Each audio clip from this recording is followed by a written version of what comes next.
I think if you can accept and lean into the artistry of the mundane and that there is infinite beauty in those little things, then you always have something to document and you don't have to feel like, oh, I'm not going to a bunch of beautiful places and traveling all over and going to parties and looking beautiful and that's the only way to document. You can lean into what you have.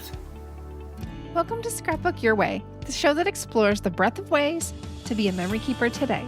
I'm your host, Jennifer Wilson, owner of Simple Scrapper and author of The New Rules of Scrapbooking. This is episode 192.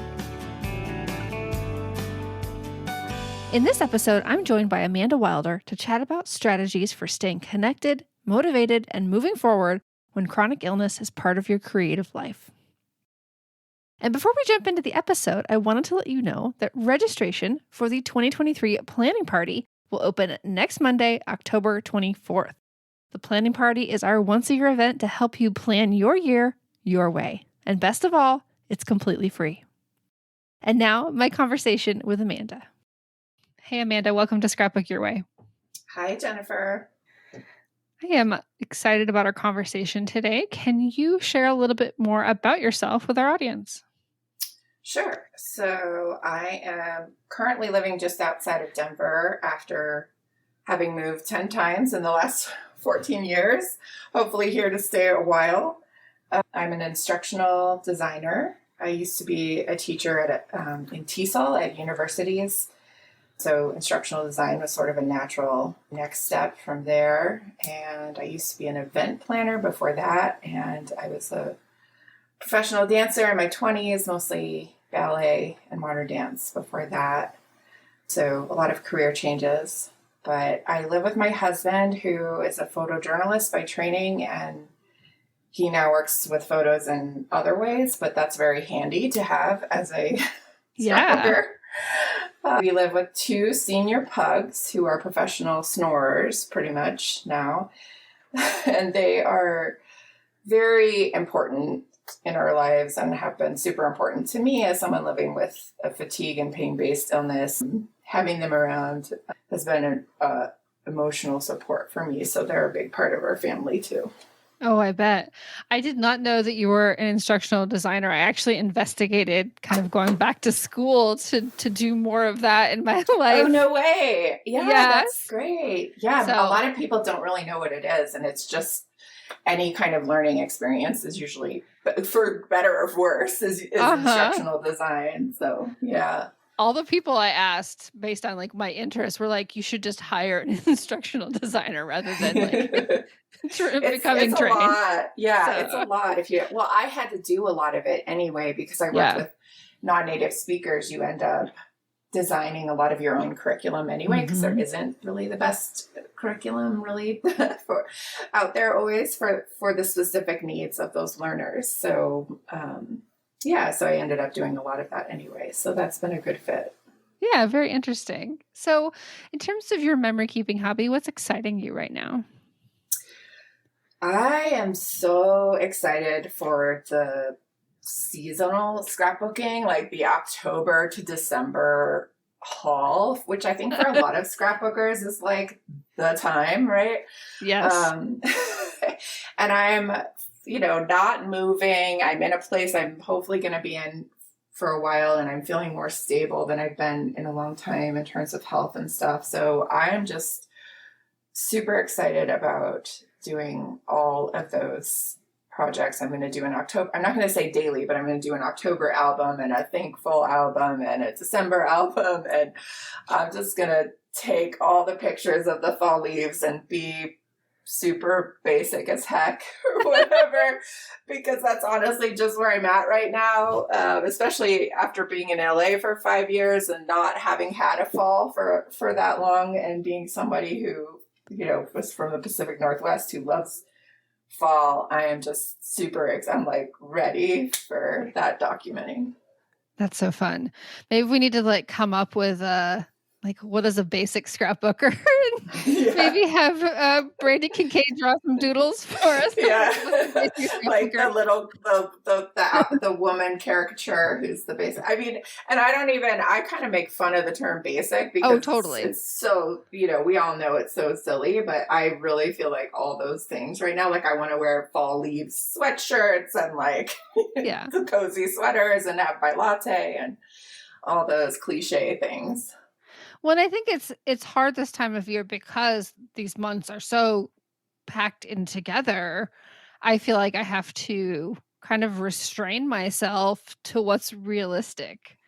And I think we're going to get into some of that in our conversation too. When we have all these different factors in our lives, how do we make choices about our hobby? Yeah, it's tough for sure. Just don't make choices. Just do whatever. Just do it all. Yes. Okay. So, Amanda, what's on your memory keeping bucket list? So this is a story that you've not yet told, but feels really important to capture. Oh, I have so many of these. I was having trouble deciding. I'll tell you two short ones. So one is a letter to my future children, which I wrote when I decided to stop IVF treatments, which were unsuccessful. And I knew that if I had children, they weren't going to come from me. And so I wrote this letter to my future children, and it kind of makes me cry. Sure. Even now when I read it, but I really want to document it and capture that moment. And then I want to do an album or an overview of all the 10 homes my husband and I have lived in since we got married 14 years ago, and kind of how we learned to make a home wherever we were in all different kinds of homes. But the big one on my list is when my husband and I were dating, he taught a night photography class. He was working at National Geographic magazine and teaching these night photography classes on the side with a friend. And it was in the early dating, year months. Sure. And he was teaching the class, and he showed me we went out to near the Capitol, and it was in December, and the Christmas tree was all lit up, and it was very magical and romantic. And he showed me how to set up my tripod and how to do a slow exposure so that you would get really cool light streaks and stuff. And I took this picture of the Christmas tree in front of the Capitol that had these really cool streaks coming off of the lights of the tree that lit up the Capitol. And I posted it to my Flickr, which was the thing back in the day. Yes. And I hashtagged it for the DCist, which is the little DC local newspaper in DC. Yep.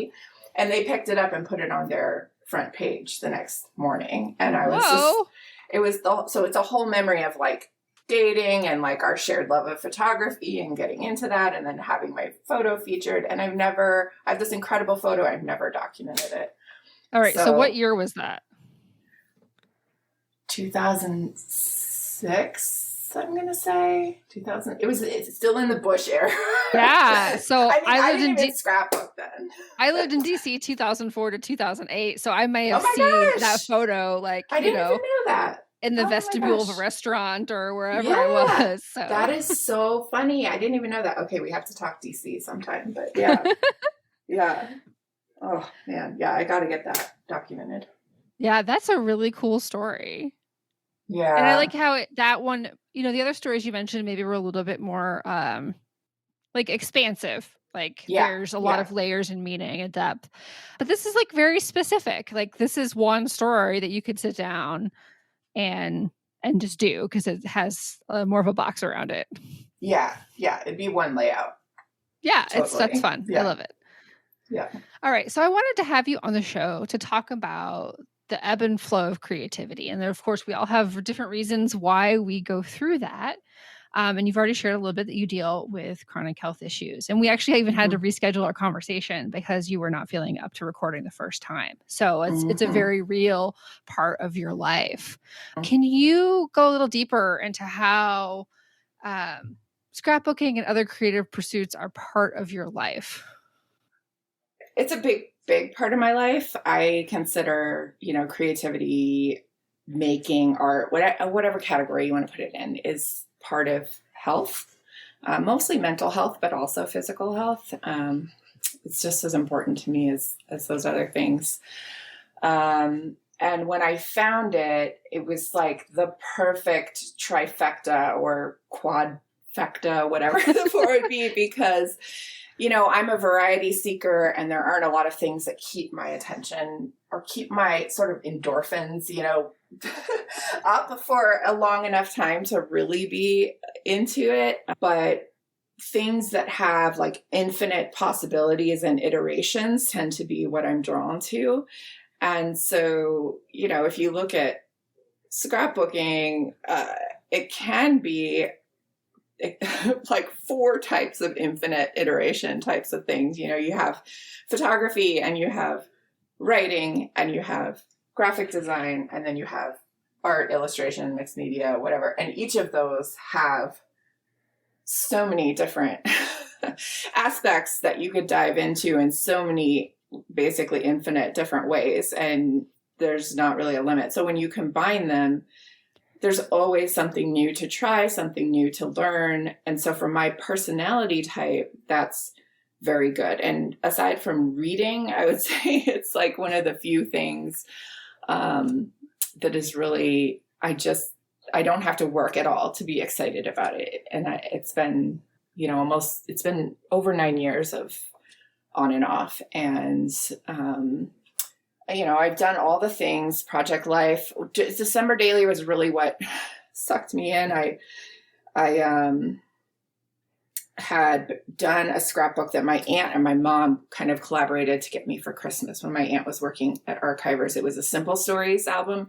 Mm-hmm. And I had no idea about anything in this world. And I got the Simple Stories album and I was like, this is really fun. Like, what else is in this world? And and I went to visit my aunt where she was working at an Archivers when I was visiting my family in Denver. And she was like, oh, are you doing a December Daily? And I was like, what's a December Daily? And she was like, oh, you have to go look up Allie Edwards. And she wrote Allie Edwards' name down on a piece of paper that I still have today. Ooh. And I went and I looked her up. I think it was 2013. The end of 2012, and I think it was the end of 2013 when she was collaborating with Studio Calico for the kit. I bought the kit. I got the class. I was like, what is this digital? What is a silhouette? What is she doing? I want to know everything about all of this. And I was just obsessed. I could barely even focus on teaching the end of the semester because I was so like obsessed. Was that the year where everybody was like having their mind blown that there was yellow in the kit?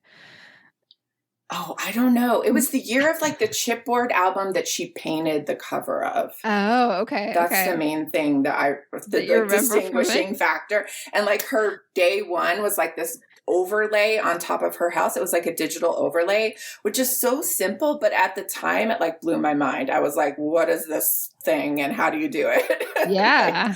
How was this magic made?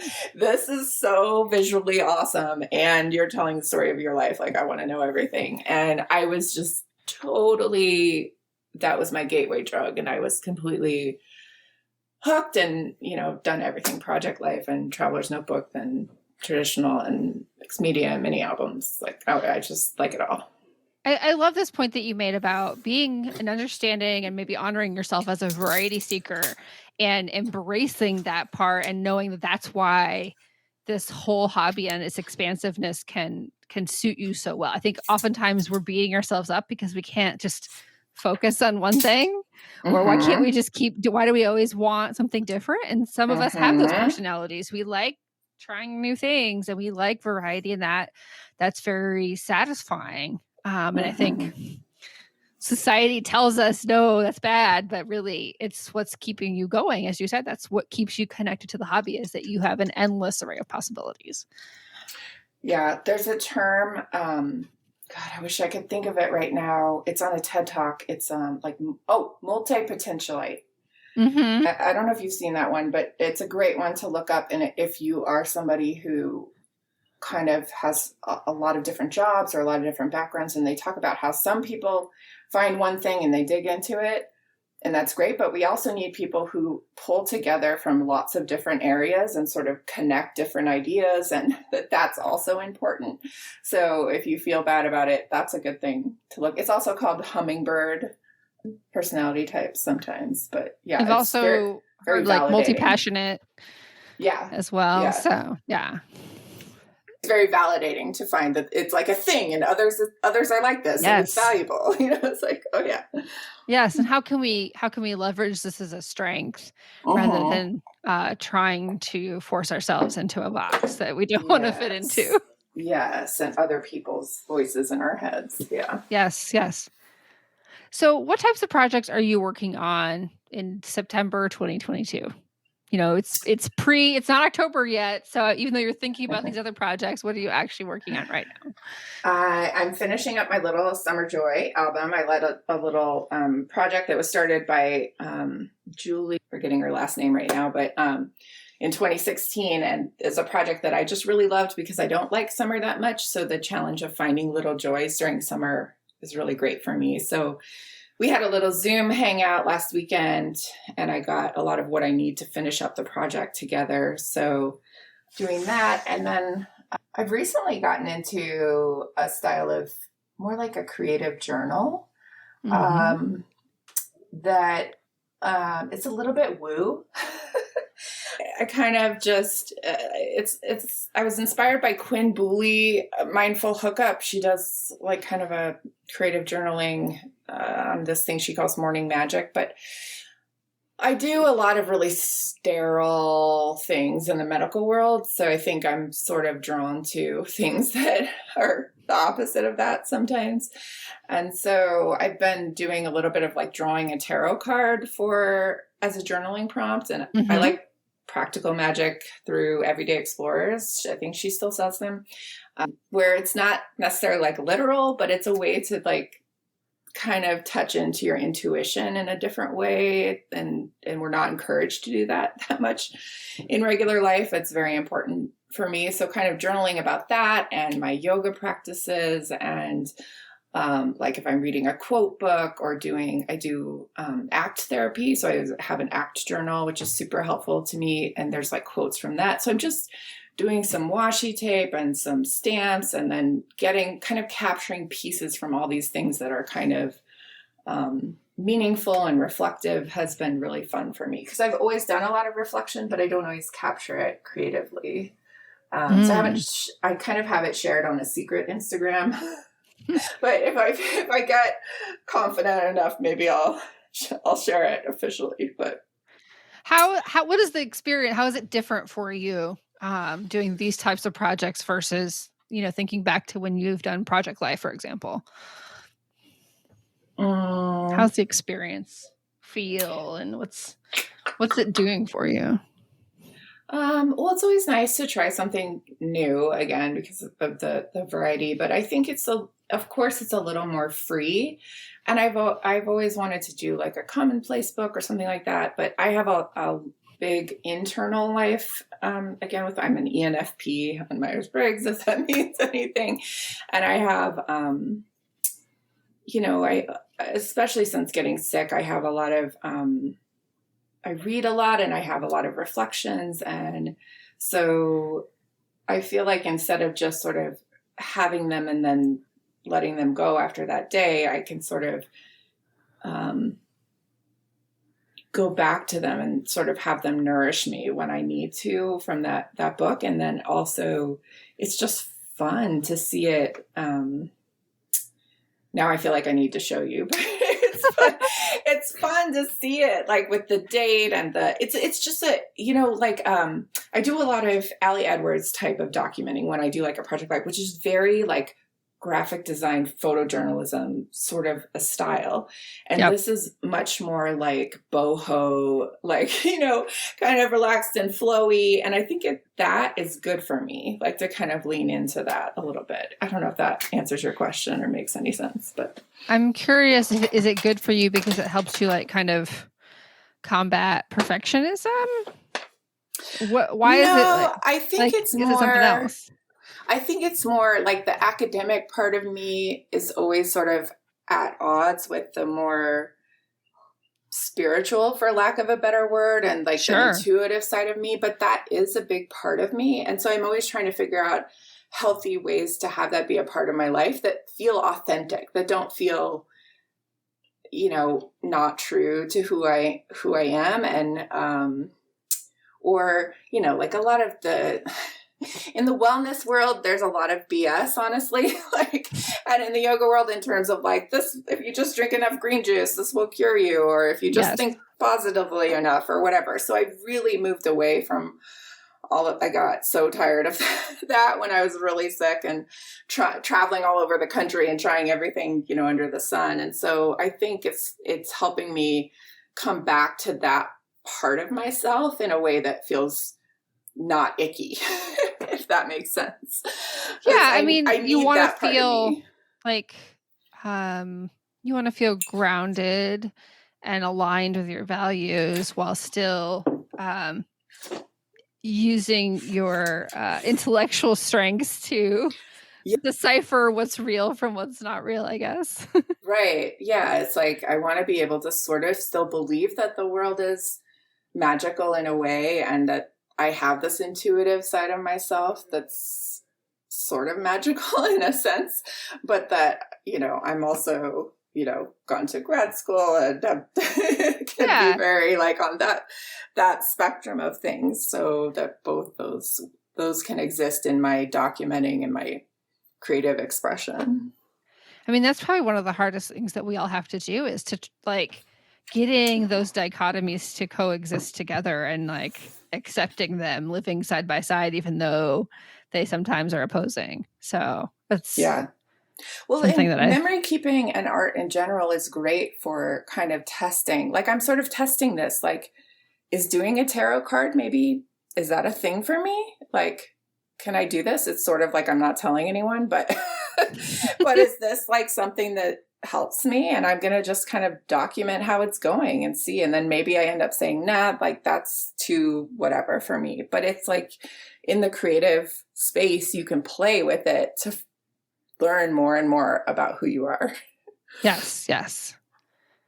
So would you be willing to share more into some of the personal barriers you have that prevent you from having all the time, energy, and motivation that you'd like to have for being a creative? Sure. For me, it's really just energy. Motivation is almost never an issue for me when it comes to this kind of stuff. And, people say time is the most valuable resource, but anybody with an illness like me would probably argue that it's energy, because without energy, all the time in the world isn't that helpful. Mm-hmm. So that's my main trouble. I've been diagnosed with several chronic illnesses and have several things that are undiagnosable at this point and kind of a mystery. And they're mostly fatigue and pain-based illnesses. And I have extreme sensitivities to basic things like lighting, temperature, chemicals, different foods. I can't drink caffeine or any alcohol without like a week's long breakdown. I had my thyroid removed years ago after struggling to not have to have it removed. I've had really scary, life-threatening thyrotoxic events. And so I finally had it ablated through radioactive iodine. So I have to manage through replacement hormones, and that's not really a perfect system. Mm-hmm. So a lot of times I'll become hypothyroid because it's not absorbing well. And the testing on it is not great. So it's like a month behind what's actually happening in your body. So that's fun. Yeah. And, you can't just like test today and it'll be like perfectly matching what your symptoms are. And then I've been diagnosed with hypermobility-based fibromyalgia, and I have all different people who have different opinions about what fibromyalgia actually is. But there's definitely a disconnect between my brain and like sensations in my body being interpreted as pain. And then sometimes everything is fine, but the fatigue is so overwhelming, and I just don't know why. Like my thyroid seems fine, my, whatever. And it's like anything I do will seem to make it worse. Mm-hmm. Like if I, just take a walk, that can make me more tired for several days. And so that's extremely frustrating for somebody who likes to be really active and has a million projects always on deck and things like that. So I'm curious what kind of conversations you're having with yourself when like your body's telling you you have to step back, but your motivation like is continuing to be there. Your brain is going, "Oh, I want to do this and this," but physically you can't. It was a lot harder for me like the first 7 to 10 years maybe of being sick. I had always been very active. Obviously, it was a professional dancer, and I always had multiple things going on and a pretty big social life. And I was used to achieving, sort of classical definitions of success. And of course, all that changed the more I couldn't do normal things. And scrapbooking is hard because when you have something where you have to press pause because time keeps moving forward. Yes. Scrapbooking is, especially the types of daily life scrapbooking that a lot of us like to do, it's time-based and time just keeps moving forward. But over time, I have learned so much that I'm grateful for. I'm not saying I'm grateful for being sick at all. I would trade it in for almost anything else that I have. But I would say if you let it, being sick teaches you to love yourself and to have true self-compassion. And I feel like I'm finally in a place where I'm okay with what I can do.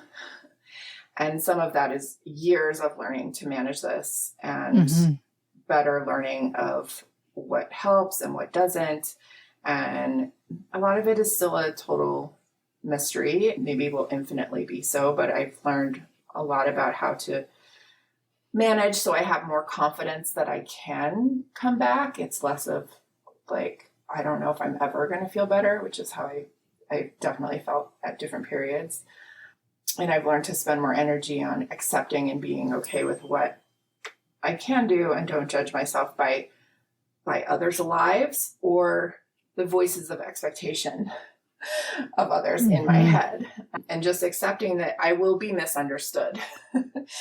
People won't understand why I have energy one day and not the next day, or why, there's all kinds of things that people just won't understand. And I know because even when I feel better, I forget even the day before how bad it was until I feel it again. Like it's really hard to accept like how bad it is when I'm in it, when I'm out of it, and I'm wanting to think it's never going to happen again. So I know that people who haven't experienced it can't possibly understand it. I can't expect them of them, and I can't align myself with those expectations.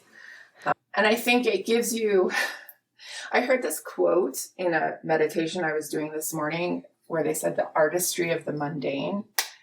And I think that's partly what I've learned to do is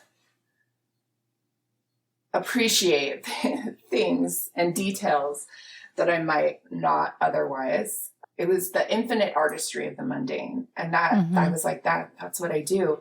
Because, like I can photograph some people will say, oh, my life is always the same. So how, what do I document? And I never feel that way, even when I'm in bed every day, because I think I could photograph my morning tea. I take a lot of Chinese herbs and I could photograph my morning tea in 20 different angles and document all the different thoughts that I'm having while I'm drinking my morning tea.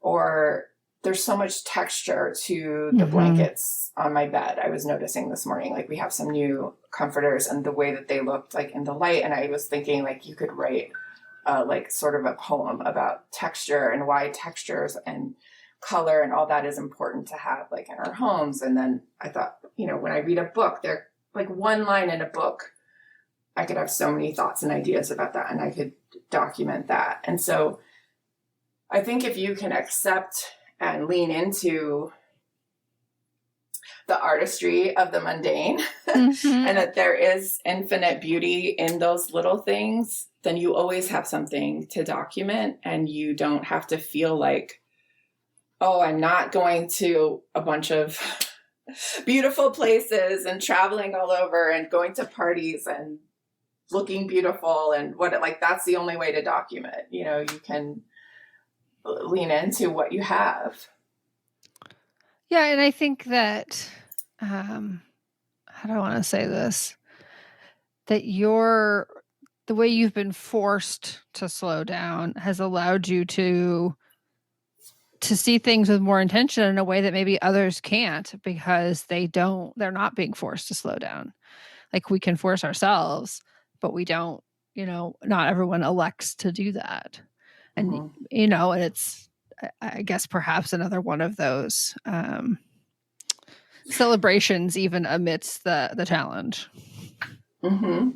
Yeah. Yeah. And it's not like, oh, yay, I feel terrible today. Like I'm totally mad about it when I feel terrible, but it also, memory keeping in terms of it being something that I love so much is important because I have something to look forward to. And that's also why I keep getting new supplies, even when I can never use them as fast as I collect them, all these things, because it really helps me believe and imagine like, okay, in a few days, I'm going to be doing something really fun. And I can look at my craft supplies and feel reassured, like I'm going to be back there soon. And so having something to look forward to is really important as well when you're getting through a bad day or a bad week or month, whatever. So I'm curious, what is it that really kind of pulls you back in, or do you have any like strategies that you use? Like what's the first thing you work on? Is it grabbing something fun or managing your photos? Like how do you wade your way back in if you've had to step away for a period? It's not hard for me. I'm usually just so happy. Mm-hmm. Anytime I have energy to scrapbook, I'm like in my little spot and I'm so happy. But sometimes it can look like some drunk person like robbed my house while I was gone if I've been like out of it, completely non-functional for a week. And so a lot of it, the frustration is the first part of my time with energy is I have to do some triage and some reconnaissance. I don't know, like sort of get things back to a baseline. So I have to do a lot of like cleaning up and admin and like basic tasks. And so it's always tricky for me to say, and I don't know if I'm going to feel, I don't want to overdo it when I first, I'm feeling better after feeling worse. So I feel like the hardest part is being like, okay, well, I have to do some other things in my life, but I have to force myself to step away from those other things that have been backing up and make sure that I get some creative time, even though those things are backed up. And I think everyone feels like that to an extent. Like, right, we can all easily make excuses for why we, or just, accidentally spend all our time doing the dishes and getting through daily life and not, making time for that. So I think when I've been away and it's like, oh, there's so much laundry I need to do and that so that's one thing. But I'm kind of like so happy just to be able to do laundry or drive a car safely or go to the library. Like I just feel so lucky. And so I don't really have to push myself to get back in or to organize and leave breadcrumbs for myself. Breadcrumb scrapbooker is a term I learned from Kristen Tweedle, but I don't know if I think she started it. I don't know. And it really, I was like, yes, that's what I am, because I'm an input person. Like I'm really, and this fits well with scrapbooking too. I like to collect all the things. I like to organize all the things. I like to archive. I like to have organizational systems. And so in a way that serves me, sometimes there's not enough time or energy to do it, but I'm pretty good about like, I keep lists of projects and ideas on my phone, just in GoodNotes. I don't have a very fancy organization system. I have aspirations to that, but I do keep a constant list of ideas. And then I keep my ephemera. I save a lot of ephemera. I keep that very organized. And then I have like stadium organizers, like one just for my project life and one for traveler's notebooks. And, that has at least all the basics that I need for those projects. So I can just put that near my desk and I'll have, I can kind of just go. And editing photos is something I can kind of do when I'm sick, depending on if I can look at screens or not. Mm-hmm. And I enjoy editing photos. So I would say that's the hardest thing to sort of keep up on. So I create collections in Lightroom, and that really helps me just feel like, okay, I know where my photos are. I can easily go grab them and print them. And all those systems, I think, it just kind of make it easy when I get that enthusiasm and I'm feeling well. And it's just like, okay, put this on my desk and jump back in. Also, I started doing daily pages with Kristen last winter, I think. And that also really helped me. And it doesn't have to be daily pages, but any stupid thing you can do daily, that's like put a piece of washi tape on your page one day and then like draw the next day or whatever, like any stupid thing. It just sort of keeps you in that sense that you know where things are on your desk. You are capable of sitting down at your desk and making something. You know, the little things that get in the way, like where are those, where is my heat tool? Where are those special scissors that I want? Like, yes. You kind of just, like, if you can just do one little thing almost every day, just sit down at your desk, even if it doesn't have to be anything special or amazing. But that actually is incredibly valuable because it keeps you in the flow of your own workflow and knowing where things are. That's an excellent point. Yeah. I'm curious if the systems that you've created, do these come out of needing them, or have you always been a planner and organizer, always taking the information and trying to get it corralled?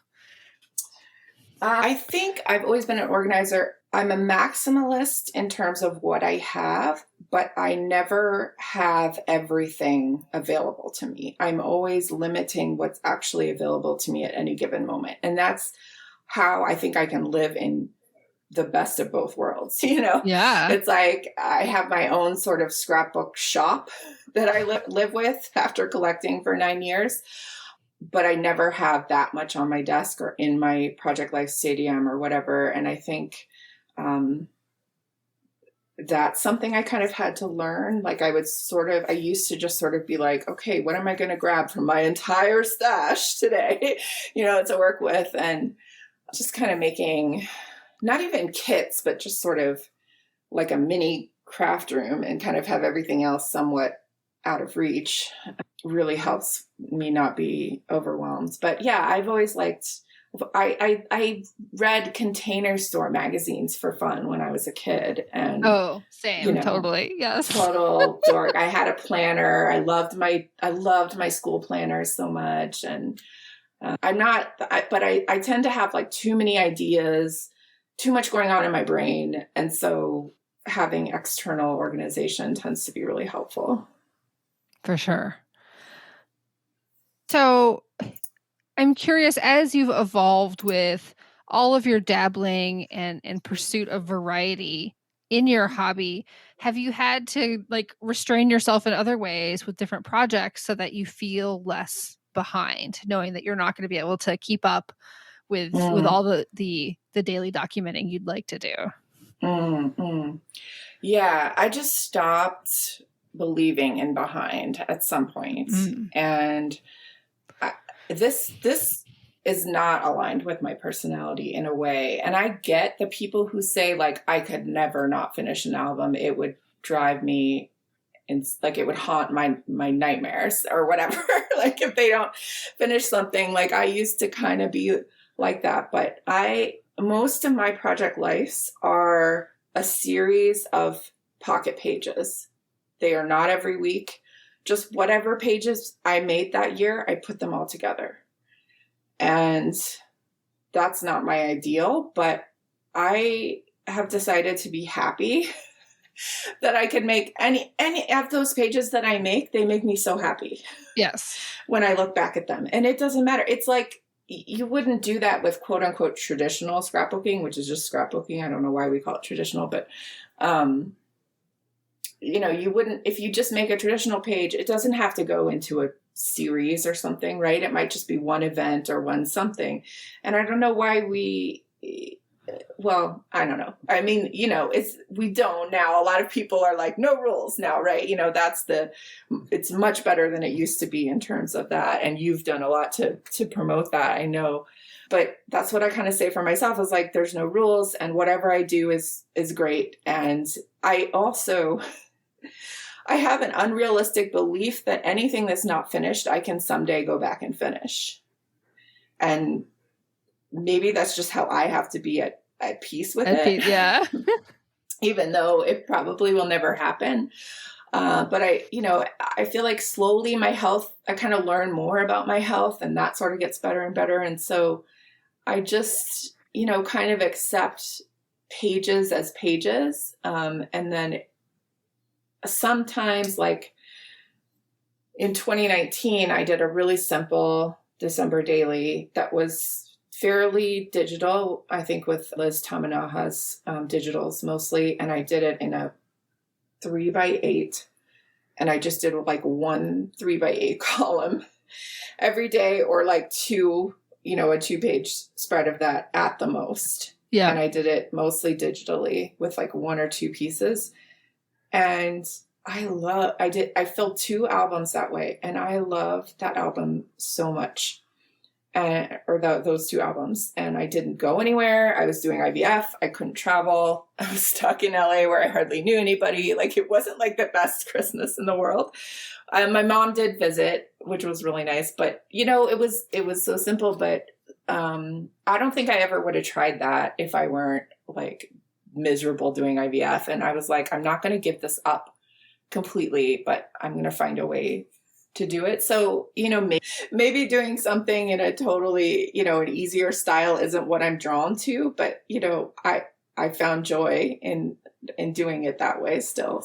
Well, I think sometimes we have to like challenge our own beliefs about like what we like to do. Like I was very adamantly, I do not put stickers or anything decorative in my planner. I'm planning my day so I can get work done. And then during the pandemic, like everything crumbled around me and I'm like, okay, take me back to being 7 years old, give me all the stickers.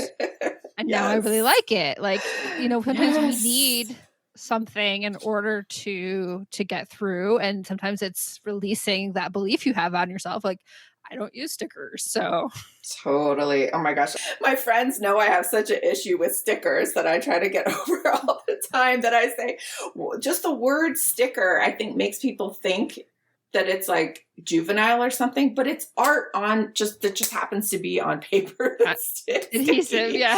And like once I got past that, I was like, it's just like stamping or anything else. Like it's so fun. But anyway, yeah, it's like you can shift around.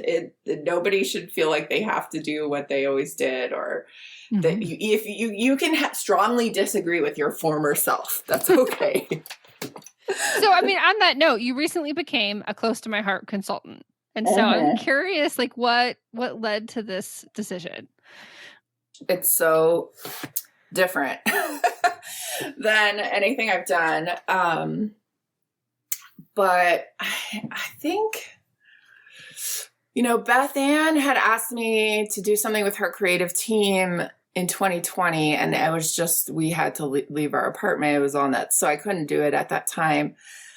But, I sort of have followed her for a long time. And of course, Heba always shares the inks and she's a good friend. And I've used the inks for a long time. So I was looking back through old messages. Somehow I came across Beth Ann's old messages and I started to look into Close to My Heart. And like I had mentioned in my short, somewhat awkward little video post about it, was that, in certain ways, it really aligns with the sort of challenges that I have. And aside from that, I want to learn more about doing traditional, whatever you want to call it, 12x12 layouts, because I haven't done that a whole lot. But partly what, this will sound weird because they seem like opposites, but partly what drew me to it was my experience so far being an Allie Edwards brand ambassador. I think it was her doing that was a really creative way to regroup that, move away from creative teams. And I like the freedom that it has. I always said I would never do a creative team, partly because of my illness and partly because I don't want to be limited to like, you have to use this product this month, even if you don't like it or whatever. And by this deadline. Yeah. And by this deadline, yeah. So that was like the only time I've ever considered doing anything like that. But I love the industry so much. And I've always thought, like, is there some way I could work more or have like some sort of a challenge, I guess, that's more serious within the industry, like a creative team, but that would fit for me. And that has been such a good fit for me. And, you know, I love her brand and her products, of course, like hundreds of thousands of people, it seems like. So that gave me a taste of something that would actually work for me with my limitations. And so thank you to Ali Edwards for being so inclusive and finding a way to have people of all different walks of life to be able to participate in the brand. I think that's very cool.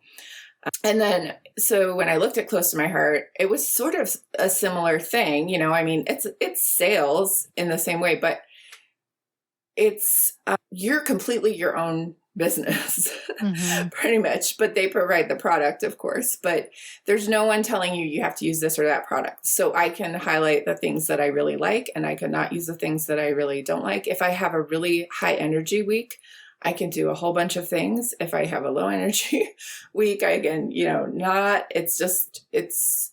it's totally, the experience is totally customizable for me. And I don't know if it'll ever really be a business for me, but it's a way that I can try to challenge myself to share things that I'm excited about and challenge myself to learn new things and share what I'm learning with other people. So that's the first part. The second really was how they provide these step-by-step instructions for a lot of their kits. And I know for experienced scrapbookers, that might not sound appealing, but as a teacher, I know, an instructional designer, I know that copying exactly is a very important part of learning. And I feel like that's something that's often completely missing in the scrapbooking world. It's like, take this and make it your own. And there's nothing that's like, here are the exact things and do exactly what I do.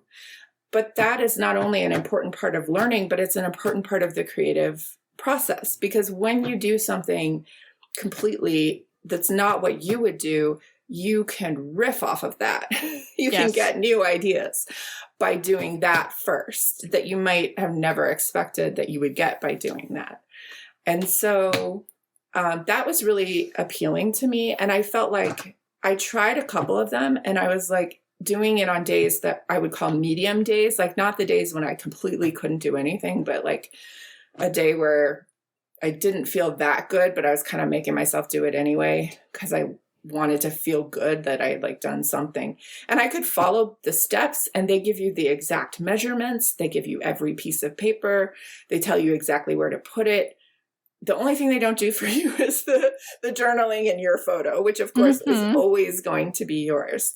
And then I did that. And then I had an idea for my traveler's notebook, you know, for my Little Summer Joys based on that. And the layout was something I would have never, ever done like on my own. But I had the satisfaction of like, I made a layout today, a 12 by 12 layout, which I don't even know that well.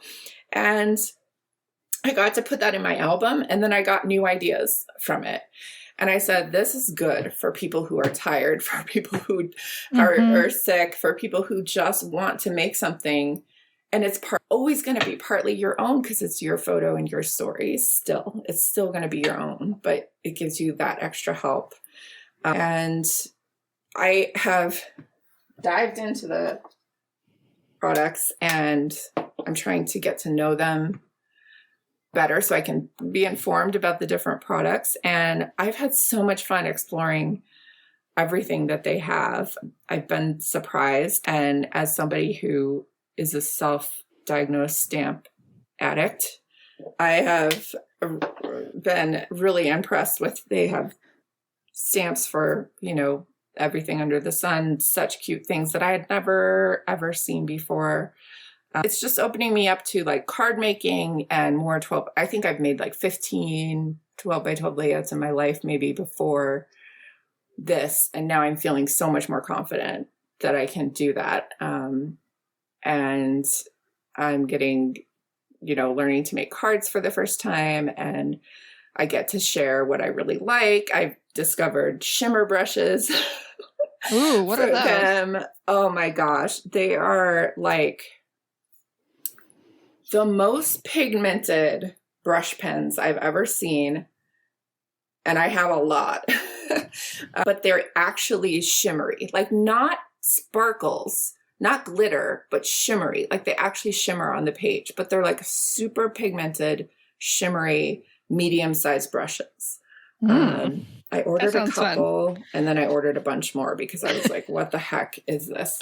So just it's fun for me to, and that's not something that they're like highlighting this month. It's not something specific to the current catalog. It's just something I like. And so I did a giveaway for it and I've been sharing it. It's nice to be able to share with people who get it. and be a part of the industry and be a part of the community in my own way. I love that. I love how you've kind of found a new avenue of excitement, and you can integrate this into all the other things that you've tried. Yeah, I'm really happy for you. I think the way because I watched your video before I even asked you to be on the podcast, and it was just so genuine, I think, and I could tell that you were really ready for this shift. Yeah.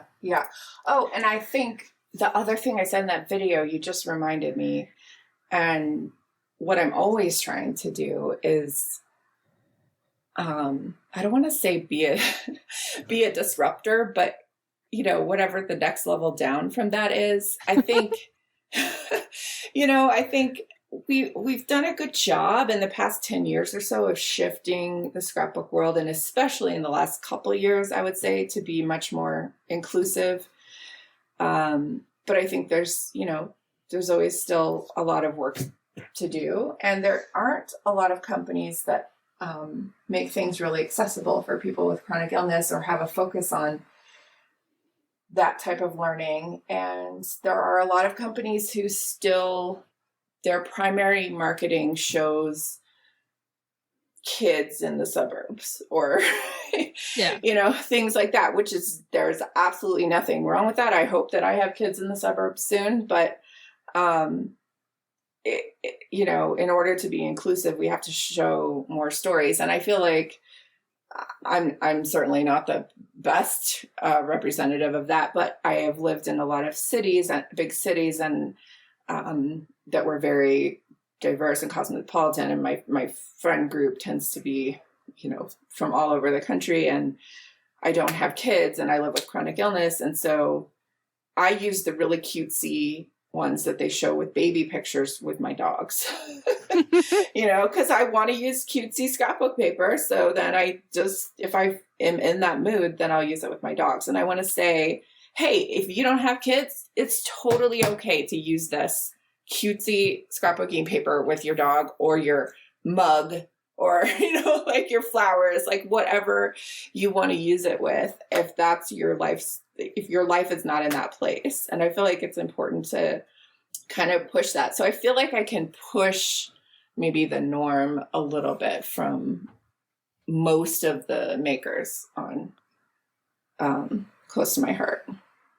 Yeah, I totally agree with that. And I think it's an important step. And I think just further kind of solidifies all the reasons that you have to take this new direction. Yeah. Well, I will include all of the links of things that you've mentioned, including even the woo-woo stuff in the beginning. Yeah.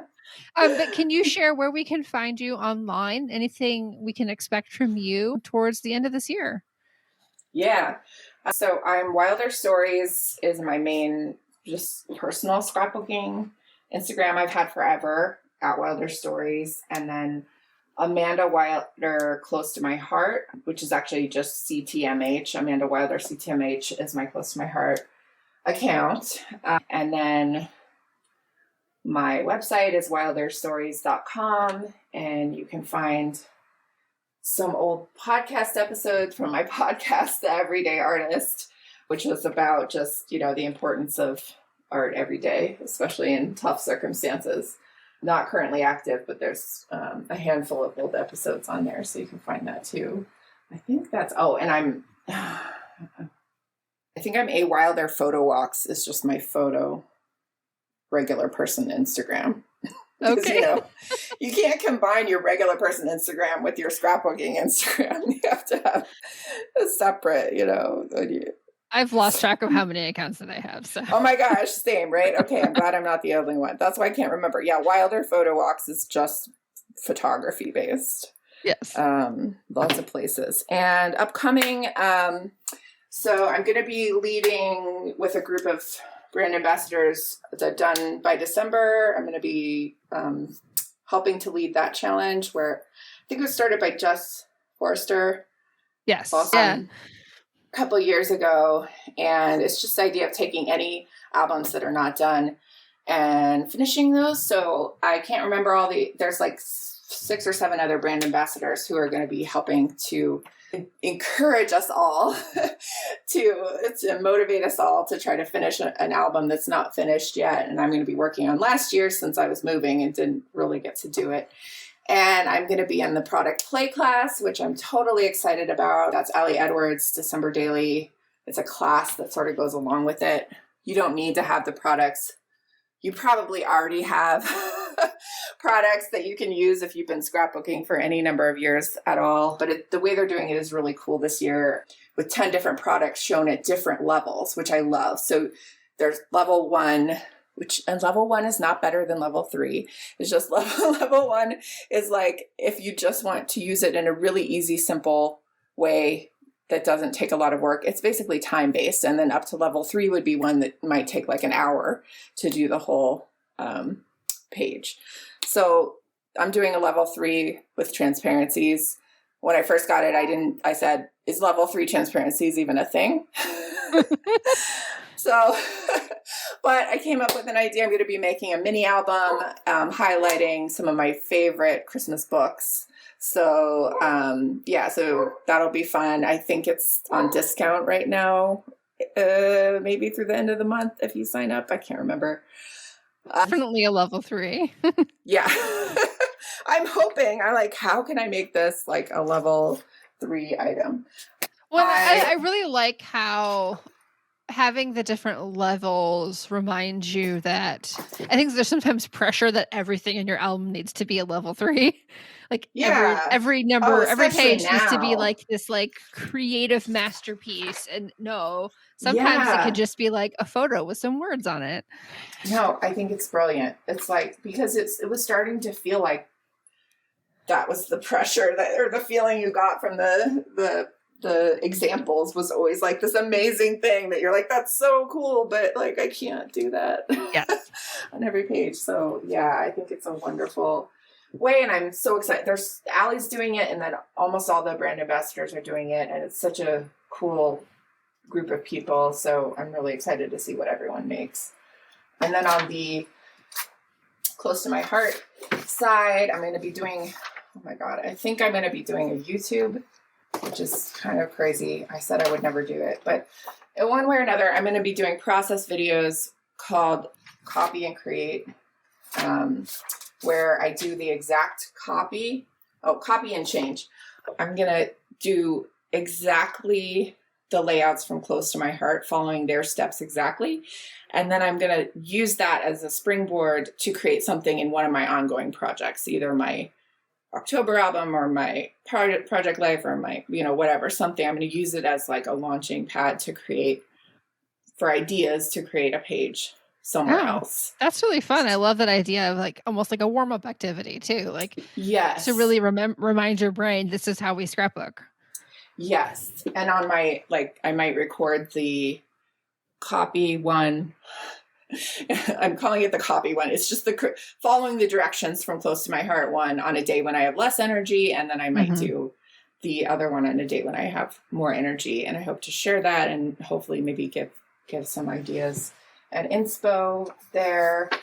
Then I'm going to be doing some a personality type series. I'm a big Myers-Briggs nerd, and I'm going to be doing a whole series of like how to approach, where to start, how your brain might work in different ways as you scrapbook, depending on your personality type, using examples from close to my heart. And I know that you've done a lot of exploration with this as well in your community and books and whatnot. And I think it's a really fun subject that I'm passionate about. So yeah, different learning types, different personalities, just really going deeper into that. Yeah. No, that sounds fun. I'm excited. Even though you're stretching yourself by doing YouTube, I think it's going to be awesome. So, oh my gosh. Yeah. I'm afraid to even say it. I'm like, maybe I'll just do Vimeo first and like release them one at a time so no one can see it. I don't know. But yeah, I think, I did a process video because I was a guest storyteller for Allie Edwards' Story Kit recently. And that was my first process video ever. And I was kind of like, it was the least professional process video probably ever in the history of Allie Edwards, but it gave me this feeling of like, oh, like I could do this, like this isn't so bad, but I kind of had to be forced into it. And then I was like, oh, this is not as hard as I imagined it would be. So I'm excited to work on that and hopefully provide something that is enjoyable for people. It'll get easier with time. So, yeah. Yeah, I hope so. Well, you've been such an inspiration to me over the years, and I know you've done so much to contribute to the scrapbooking community and to break stereotypes and, rules and all that about scrapbooking. So I definitely appreciate your contribution, and it's really fun to be able to talk to you and, follow what's going on in the community. Oh, well, thank you, Amanda. This has been such a lovely conversation. I'm so glad we could spend time together. Me too. And to all of our listeners, please remember that you have permission to scrapbook your way.